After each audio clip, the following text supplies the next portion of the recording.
welcome back. Welcome back to the Extraordinary Drummer Show. As you know, I'm your host, Cheron. I always say today, today, today. Well, I'm excited today to have my guest on today. I've been watching this guy on Saturday night for a long time. Probably one of the coolest cats I've seen in a long time. He plays drums like that, just laid back and cool. You know what I mean? You all know him as the drummer for Saturday Night Live. Would you help me welcome my guest today, Shawn Pelton? Hey, Shawn. What's happening? What's happening? Thanks so much for having me. Really appreciate it, Sharon. Yeah. Oh, man. Thank you for being on, man. How you doing? Good, good. Trying to keep it together. It's a crazy time we're living in, man. So I want to talk a little bit about some of your credits, and then we'll get to some history here. Ray Charles. What was that session like? You know, Ray's one of my favorite musicians on the planet ever. And it was just incredible to be able to work with him. I feel so fortunate to have been, you know, it's like a dream, the people I've been able to record with, you know, it's just like from somebody from a little town in Missouri to come to New York and that all come together. It feels just like, I pinch myself as it's possible. As the song says, Kansas City, here I come. Let's go back to Kansas City. I read somewhere where drums wasn't your first instrument. Tell me about it. Yeah, well, I grew up in a small town in Missouri. It's about 50 miles from Kansas City, this town called Warrensburg.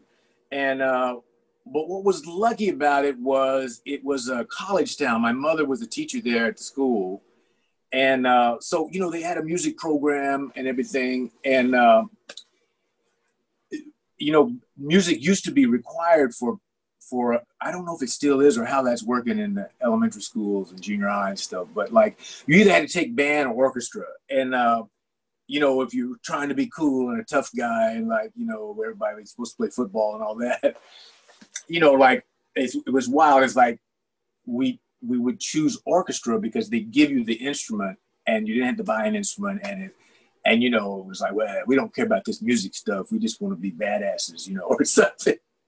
But I always wanted to play drums, you know, so it was more about the friends I was hanging with and stuff. So, man, I played cello for like a year and a half and I couldn't stand it and finally quit and went over to band, you know. Shawn, staying in Kansas City for just a little bit, you remember when you got your first drum kit? I do, yeah. Yeah, my mother still has the receipt from that. It was a store called Ike Martin Music Store, and it was a Japanese import kit, you know, Silver Sparkle. Maybe it was called Maxitone or something like that. And 12, 13, 16, Silver Sparkle. And yeah, that was a big day, man. Having a drum kit, wow, you know, loved it.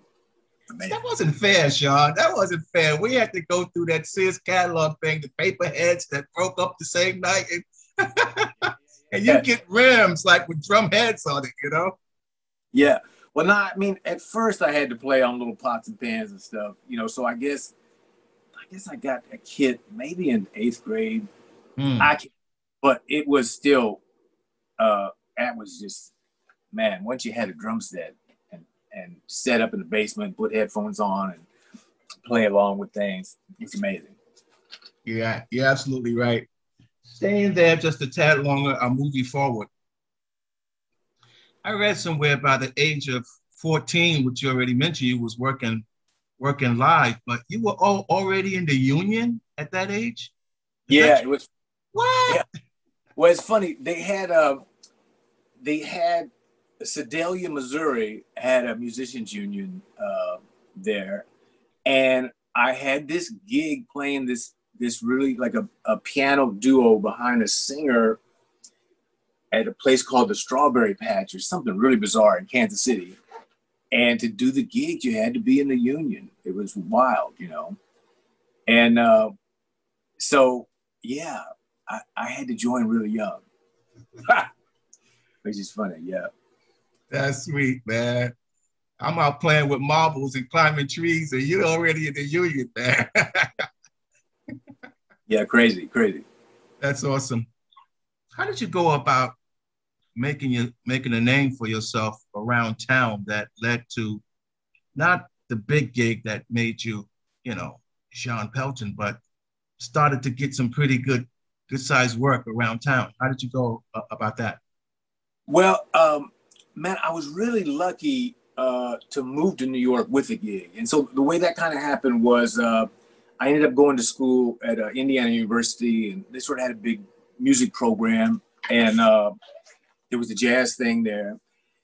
And so I was doing that, and then I got to go study with Alan Dawson for a couple. Anyway, so then what was amazing is when I went to stay with Alan was, you know, I was such a Tony Williams fan at the time, and I knew he had taught Tony, and was like, man, I can't believe this. This is the guy that taught Tony Williams. I'm sitting here, you know, in front of Alan Dawson. And I remember, and I used to ask him, like, man, how does Tony do that stuff, you know, with the right cymbal? When he does 5 notes in a row, and it's at these tempos. And then, you know, Alan's thing was like, man, let's just take care of some business with fundamentals and the whole thing. And, you know, he has that whole thing with the rudimental ritual. And it's like, I don't know if it's 120 rhythms, I kept forgetting, you know, and you had to memorize it. And it was the first time that somebody put rudimental language in the context of, like, he would make you play a samba beat, like, and then you would play the rudiments in 4-bar phrases. Like, he had them all in this whole thing called the rudimental ritual. And it was so musical, his way of, like, covering technique in that way. And he also made you do it with brushes. So it wasn't just, so you had to build up your brush technique. And he would take 3 rudiments every week. And man, if you didn't nail those, you wouldn't move on. That was the other thing. He was very like, there was a system and a formula.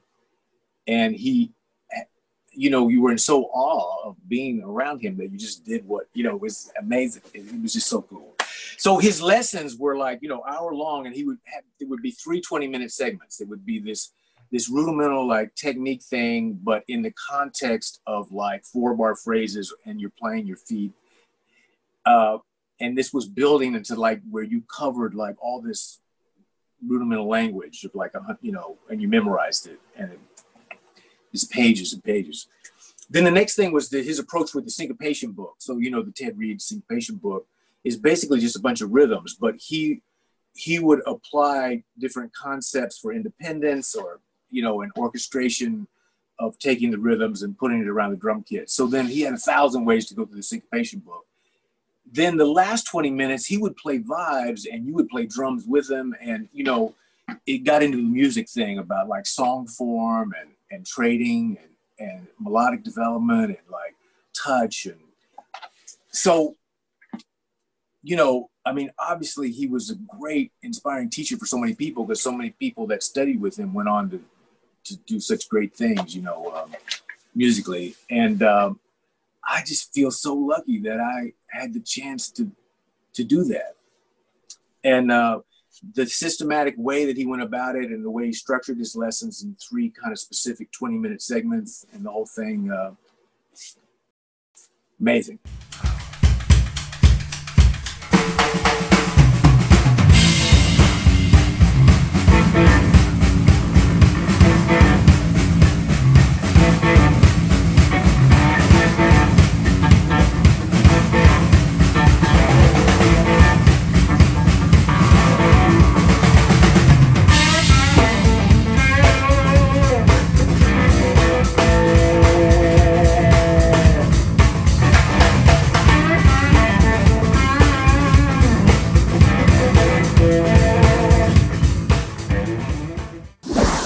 Endorsements.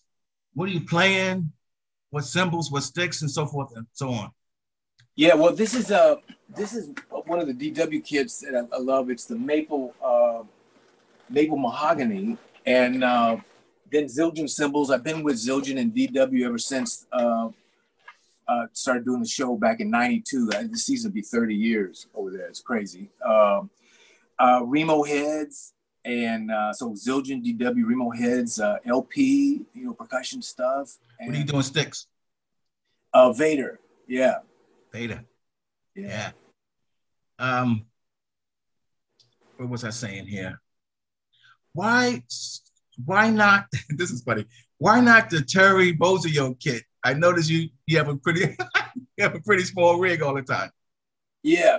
Well, you know, in the studio, when I get called, I'll take in a kit that's bigger, like with two toms here and two floor toms, you know. So 4 toms, but I usually go with like a straight ahead 1 rack and 1 floor, unless the music needs more than that. And then I'm always open to set it. Like, for instance, when we did that Aretha movie we were just talking about, like the Spanish Harlem track, Purdy used 3 toms and wanted to, you know, get a very similar vibe to what he had done. And so we set up a kit that had the 3 toms and tried to match the tuning and stuff like that. So I'm flexible if for whatever the music calls for. But like, it's interesting in New York, you know, a lot of times there's house kits, and sometimes, like, you know, the day-to-day stuff that used to happen back in the 90s and before, you know, there would be house kits at different studios too that you would have to sometimes show up and make music happen on them, you know. And man, a lot of times they were smaller kits, and I like a smaller kit sometimes with the attitude of the drummer and the personality of the drummer sometimes comes across the kit more when there's less pieces. That's attractive to me as far as feeling, you know. But I mean, ultimately, it's whatever the music needs, I think, is really what it's about. But maybe it was Max Roach or somebody back in the day that talked about, you know, with a smaller kit, it forces you to get into more rhythmic explorations versus like the melodic thing, you know. And I always thought that was kind of interesting about. But you know, the whole thing about even those guys that play gigs on just kick, hat, and snare and make it happen, like, that really intrigues me, you know. Like, I love someone that can make it happen on a small kit, because I feel like you sense their personality and the vibe of what's happening, and then it also, you know, focuses on their feel and stuff and what's going on. Anyway, I've always loved that approach, you know. This is one that was intriguing to me. Why the hats and the Applejack hat at that? See, now that's, you know, and you got it broke down too. Right. Well, the stress in New York, you know, all my hair fell out trying to survive in New York, and so man, I don't know. I came up under Kenny. He was such an influence, and when I moved out here, I wanted to try to find my own thing in that way, sort of, and you know, yeah, he had a shaved head with his approach. So, man, I just started going with it, and then it sort of became like a hook or a crutch, or however you want to think about it, you know. And I like the attitude of it. Yeah, it's cold-blooded, man. I see you on Saturday night. I'm getting to that here. And the hat is actually from the back in the day. We used to call it the Applejack back in the 70s. And you got it broke down. It's kind of on the side, and you play it. I'm going, this cat is so cool, man. I want to talk to him, man. Yeah. Okay. Tell me about the Live from Daryl's House gig. How'd you get that gig? How did that come up? Yeah, man, you know, I did some of the first years of that, and Brian Dunn does it now, who is an amazing drummer. I love Brian. Great feel and pocket, great drummer. My connection at the beginning was they had someone that was touring with Daryl and Hall & Oates, and he was based on the West Coast. And I knew the producer musical producer that worked with Daryl and John forever, this guy T-Bone Walk, who's an incredible musician, bass player, actually played on Saturday Night Live in the 80s before I joined. And then, you know, Small World, he was one of the producers of one of the John Eddie records that when I moved out here to play. So I had known T-Bone since I kind of moved out here, since the late 80s. And then when I got SNL, it sort of solidified that connection that he had been on SNL. And so we knew each other and worked, and I had recorded with Daryl some. And so they started doing this show, and I think flying, you know, the drummers out from the West Coast, they wanted to keep just more local. And so that's how I got the gig at the beginning, you know. And man, there's been some, you know, I was really honored to be a part of it. Some great, this show with Todd Rundgren that was amazing. Smokey Robinson and Chromeo, this band Chromeo, and John Resnick, the guy from the Goo Goo Dolls. Anyway, lots of different episodes that I was lucky enough to be part of. And then, like I said, Brian does it now, and he does an amazing job.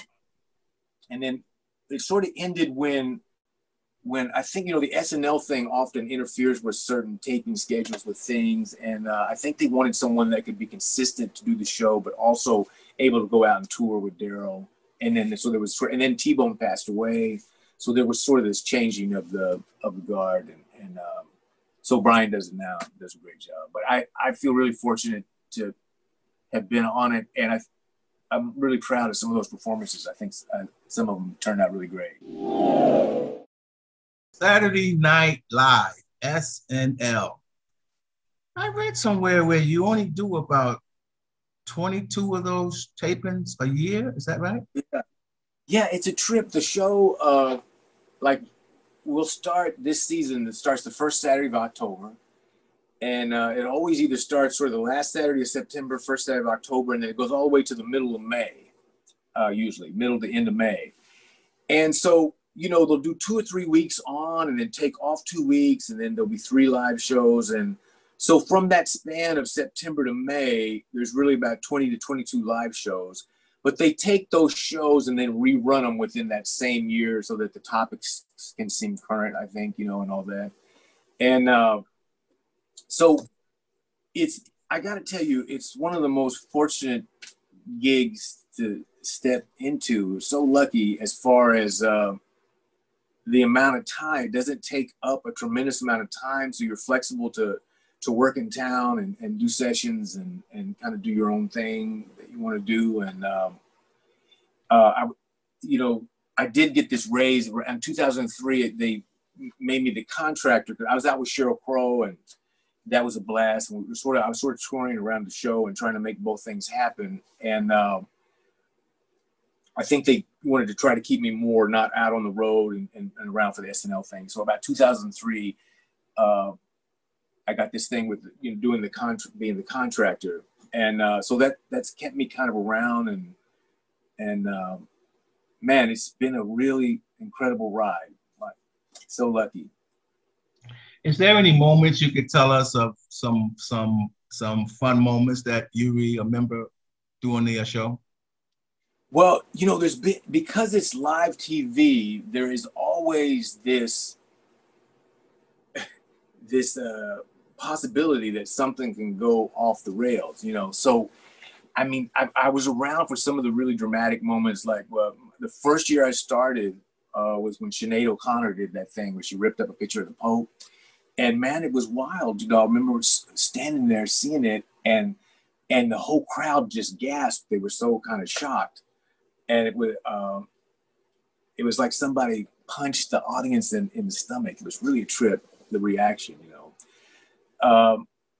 And what was wild was to see what she did before she ripped up the picture. Like, there was a run through of it in a dress rehearsal where she kind of had a picture of a child behind bars, and it was sort of an Amnesty International comment thing, you know. And then, but when she got live on TV, she, you know, wigged out and did the thing with the Pope. That Ashley Simpson moment was a trip, you know, when I think the band started the wrong song with the Pro Tools rig. And, you know, I think unfortunately, it was the drummer. He had the laptop, and they were playing some tracks, and they had their promotional set, like the order of the tunes. And I think he forgot to go to the right song, or it reset back to the other one. And I felt bad, because it's like an accident that's probably easy to happen, you know. But I remember things where sets have fallen over, you know, or what's interesting about where the drums are, like in the opening monologue, when people come out, you're sort of behind, like they're in front of you and you're behind, you know, and you can see the cue cards. So you sort of see what they're reading, and if they mess it up or skip a line or have to go back. And like, there's a real art to the cue card guy. Like, if he moves too fast or moves too slow, you know, the pacing and the timing and stuff. And, you know, to see some really famous actors stumble on that you think maybe are like some of our most treasured actors, for instance, like when they're on live TV, you know, because it's really live, you don't even have a chance to put it together and do 2 or 3 takes. So it's really interesting, the energy of the show and all that. And, you know, the tradition of all the musicians that have played on that show, and, you know, seeing Nirvana's first performance. I remember Dave Grohl needed a pair of drumsticks, you know, for the sound check load in day. And, you know, he was so amazing, such a great drummer. But seeing everybody come through and play live is really an inspiration, because really keeps you in touch with what's happening, you know, out there and all that. So, and the band itself, man, is just an incredible joy to play with. You know, it's like Lenny Pickett from Tower Power runs the band, and he when he was in Tower, he roomed with David Garibaldi. He has these amazing David stories, you know, about David practicing on his knee with a pad the size of like a quarter, you know, and he's played with a lot of great drummers like through the years, and then Tony Thompson with Power Station, and he toured with Bowie. And anyway, so Lenny's an incredible inspiration and knows drummers. And then, like I was saying, Steve Turre, the trombone guy, kind of a jazz legend, and, you know, played with Blakey and then Woody Shaw's band. And Ron Blake is on sax. He played with Roy Haynes' band. You know, all these guys have got amazing stories. And Alex Foster played with the Mingus Big Band, runs, you know, like on and on and on, you know. The musicianship. James Genius plays bass. He's touring with Herbie Hancock now, you know. So, man, what an incredible group of musicians. And it's just like, so lucky, man, so lucky. Tell me, Shawn, do they have a nickname for you, Cat Daddy? I saw that somewhere. Yeah, I don't know where that came from. Yeah. I think that's just people, you know, when trying to, you know, talk session musician lingo, you know, that, yeah, I've heard that. Sure, we have a thing on a show that we call Word of Advice, where I ask the drummers if they would leave a word of advice for the up-and-coming drummers, even the guys who are at the next level. Would you leave a word of advice for them, please? Yeah, I would say that this business, it's to make a career out of it is you really got to love what you're doing, because you're going to end up, you know, through thick or thin. If you're in love with it, you're going to spend a lot of time working on it, and, you know, that thing about putting your 10,000 hours in and all that kind of stuff. And, man, trying to sustain a career, not just for 2 or 3 years, but you know, decade after decade after decade in the music business, and having a sense of vision for trying to survive. And it's not easy. So I think if you have, you know, I felt like I was going to be a musician, whether I got fortunate and was able to survive playing full time, or whether, you know, I've been in a house with 6 other cats sharing cans of tuna fish, you know, trying to make a band happen too, in my 20s for a lot of years. And I knew I was a musician in my DNA and my heart. And, you know, the choices I sort of had to make, I didn't have a family. You know, I've been with the same woman for decades, which has been so fortunate, but like, it was so hard for me to figure out how to have a family and make all that happen in New York while still having a career, you know, and all that, and the sacrifices that sort of have to happen to sustain a career. So you really got to love it. And, you know, it's a wonderful life, but man, it can be really a lot of work, a lot of hard work. Thank you so much for that. I once heard you say, or someone say of you, that a phrase, "I hate a good idea."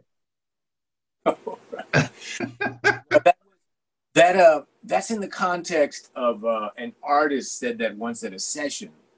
And what he meant by that, which I thought was so interesting, and it gets into more about working with people in the studio. And the artist said, well, I hate anybody with a good idea, because his point is that he was simply trying to get his sense of vision of the song and the track out, and that laid down first before everybody starts chiming in with 1,000 different ideas that can disrail what his sense of vision for what needed to happen first, you know. And like I remember working with Shakira, for instance, is a kind of interesting example of that, where she very much was the kind of person that needed to hear her demo almost recreated with live cats before she was open to maybe what other ideas might happen. So it was more, that quote has more to do with like an awareness of working with people and being sensitive to an artist that knows what they need to hear first, and the last thing they want is you coming up with 1,000 options before they even heard that. Yeah, I know the feeling. When I was, I hate to phrase it this way, when I was a drummer playing drums, I retired quite a few years ago. I used to hate it when musicians, other side guys, would come in and start telling everybody what to do. I hated that. I was like, why not walk in the room, feel the vibe, get into what's happening, and then slowly lay your stuff on it, you know? But they would walk in, and then I found out later on that that was kind of like politics, where they were setting it up because they kind of knew what they couldn't do and could do as a person within themselves. So now they're trying to, you know, set it up. And they always were the ones that got fired. Yeah. Well, man, what you're leaning into is really deep about the ability to work with other people and be open and flexible. And man, there's so much on just a people level about working in music on any level, but you know, like especially in the studio and under headphones and with artists and, you know, people coming up with ideas and all that. There's a real give and take and flexibility and art to it. And you know, man, there's times where they want someone that has a lot of conviction and a lot of ideas, and being able to have that together and knowing when that's appropriate, and also knowing when to shut up, you know, and maybe just chill and take care of business and do your job, and they don't want any ideas. And then knowing when it might be time to have an idea, you know, all of that. It's a real heavy thing about working, you know. Yeah. Shawn, let me ask you this one.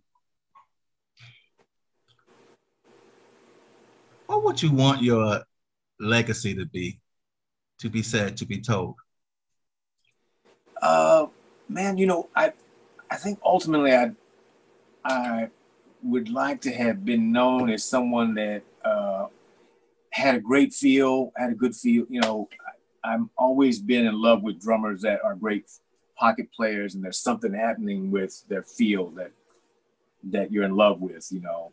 And then I also really like, you know, one of my least favorite things is musicians that talk negative about other musicians, you know. And like, I love how positive your energy is, you know. And I think that being, you know, known for that is really great. I aspire to that, you know. Yeah, if that makes sense. Wow. I hope we get to do this again and again. There's so much more that I've gleaned from you that I would love to just go back and spend some more time into. Yeah, well, man, hey, really an honor, and I really appreciate you having me. And you know, stay safe out there. Let me say thank you so very much for being on the Extraordinary Drummer Show. Yeah, no, really, really honored, and thank you so much. And man, we'll do it again. Yeah, would you help me wave goodbye to all the fans? Absolutely. All right. Stay safe, guys.